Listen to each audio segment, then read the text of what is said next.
September 13th, 2023. Well, getting back to the issue of the latest developments in the Ukraine war, I would say that, which I've covered, I guess, the previous Saturday's video, not the last one, but the one before. Since that time, I guess that we've seen pretty much, I would say, what looks like a full-scale Ukrainian offensive, but has been going on for some time now.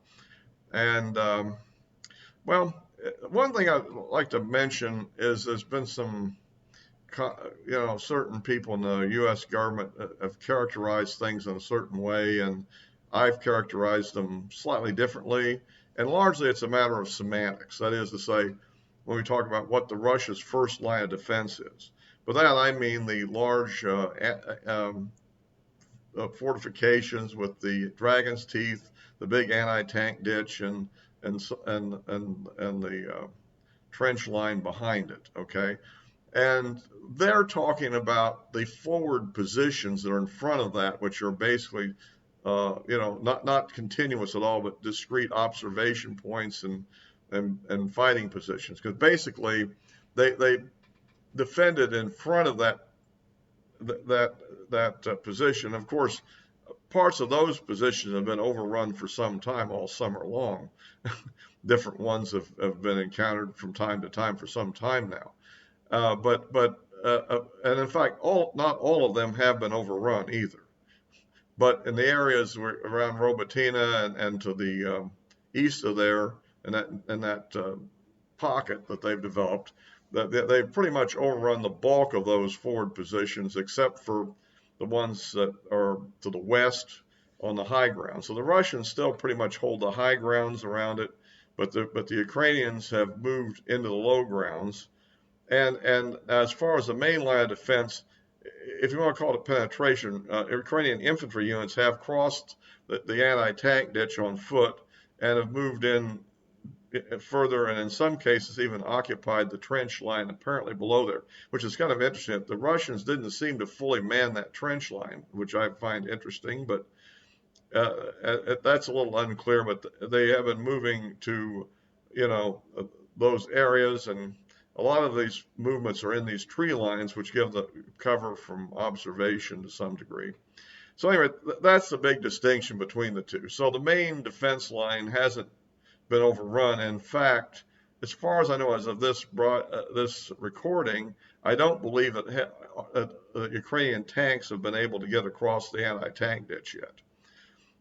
But there are infantry units there that are fighting against Russian units.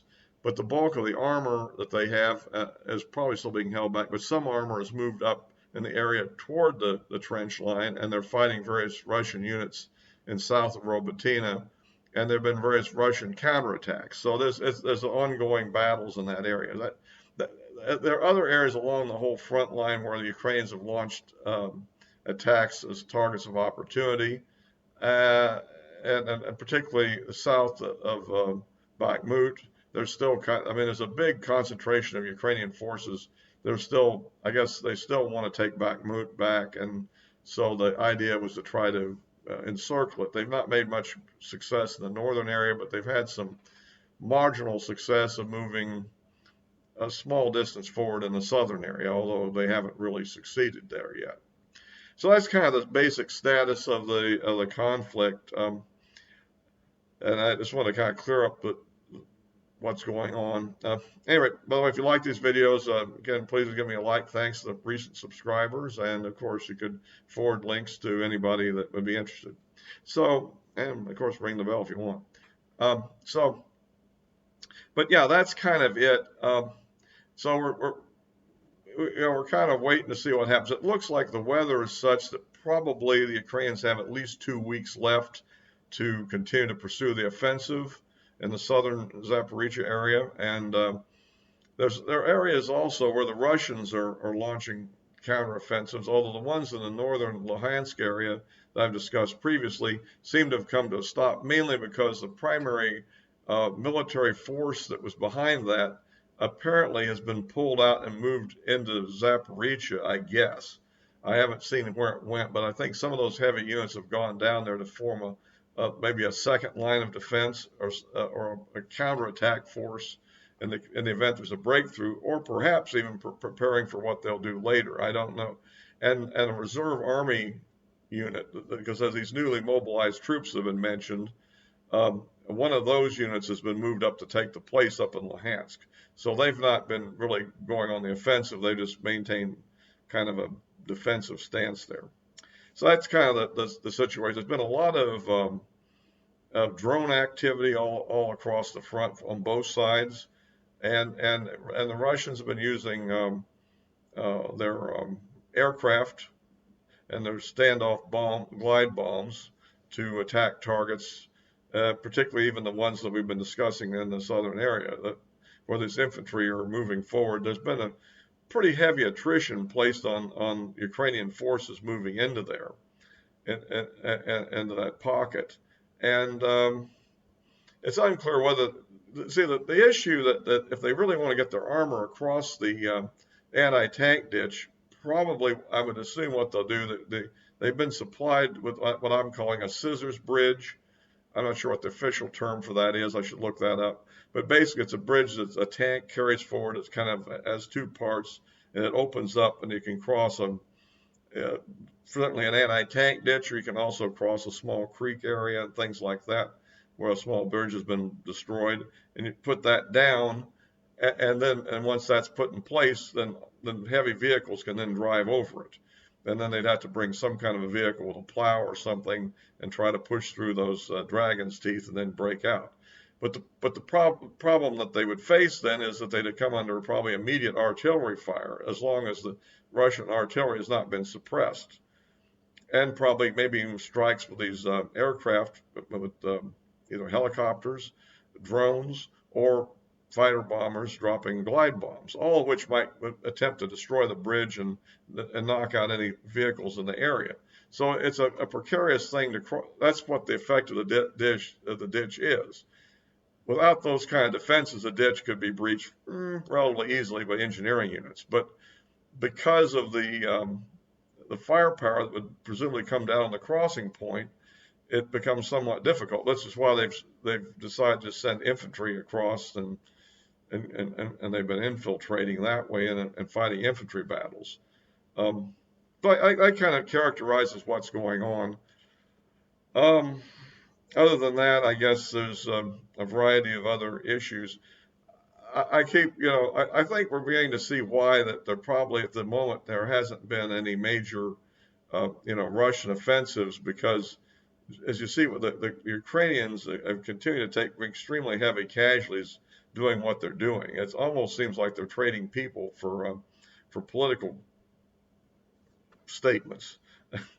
I mean, it doesn't look like they're going anywhere close to achieving the goal of actually, driving the Russians out of the whole area and Zaporizhzhia, getting to the Azov Sea and cutting off half the Russian units, or getting into Crimea. Any of that stuff seems to be really not likely. And given the rains will probably start in a couple of weeks or so, the place will get muddy, and heavy armored vehicle operations will become very difficult unless you're going down a road, and the roads immediately can be targeted. So I think that kind of wraps up that situation on that.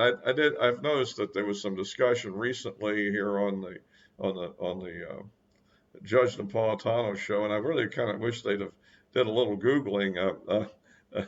They were talking about the idea of having a naval exercise by NATO in the Black Sea, and what provocation that would have. Well, in reality, it looks to me like this is the Sea Breeze 23-3 operation, which will be conducted in the Black Sea, but it primarily involves, I believe, Romanian naval vessels, whatever that would be, and apparently a U.S.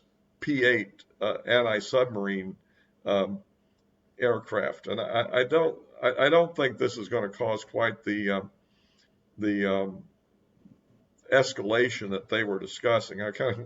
These are smart people there, but it would be useful just to do a quick Google search before they jump into that topic.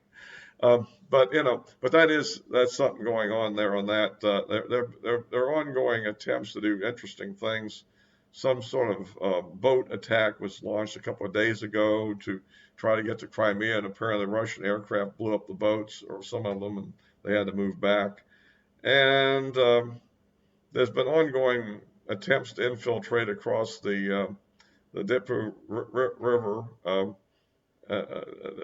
and in the north of Kherson, and that's been led with counterattacks and a lot of artillery on both sides. And once in a while, somebody ambushes somebody successfully.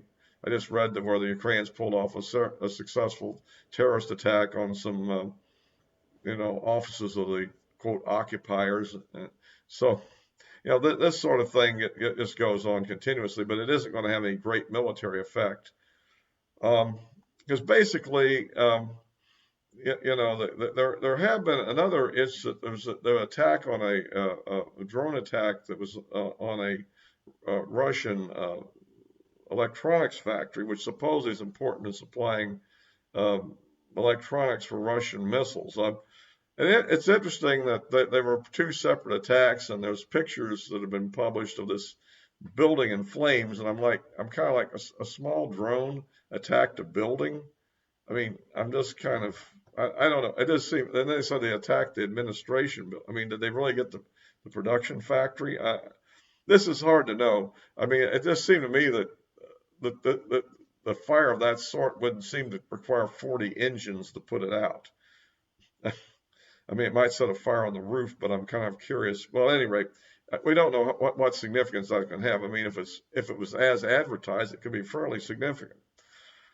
The other thing that we've noticed a lot is there's a fair amount of use of HIMARS in the recent offensive, which I guess since time is running short, even due to President Zelensky in his latest speech there, I guess they're kind of pouring it on now to see what they can achieve, and then we'll probably go into a more static phase for a while.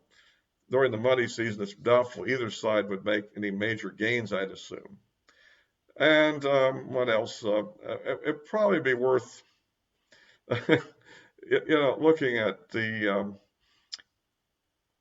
idea that strategically, I think what we're getting down to is the following thing: that since the Ukrainians have a supply of free weaponry pretty much coming in from NATO countries that they don't have to make and don't have to pay for, they can go ahead and take losses, and then they presumably will replace it. So the Russians' figure of merit is pretty much turned down to basically inflicting casualties on Ukrainian military personnel, as morbid as that kind of sounds. And the Ukrainian figure of merit apparently is taking land back. And so we have a conflict in which, to some extent, I think both sides' figures of merit are kind of perpendicular to each other in a sense. That each side can think they're achieving something while they're maybe not doing what they thought they're doing to the other side or whatever. But for the moment, the war will rage on. It still seems to me that the real impediment, when you really get down to it, is the Ukrainians and the West, because they're the ones that refuse to negotiate unless effectively surrender is agreed to by the Russians. Well, the Russians are pretty much have been agreeable to negotiate ever since April of 2022. So if anybody wants to know why the war is continuing, I think that's it. And it's just a fact. Now, whether or not they could ever come to an agreement after the losses each have achieved, that's another question here. Probably the Russians, yes. The Ukrainians have really apparently suffered massive losses in personnel and damage, and, well, that's a sad thing. And as I've said before, I don't think that we're really doing Ukraine a favor by perpetuating this situation.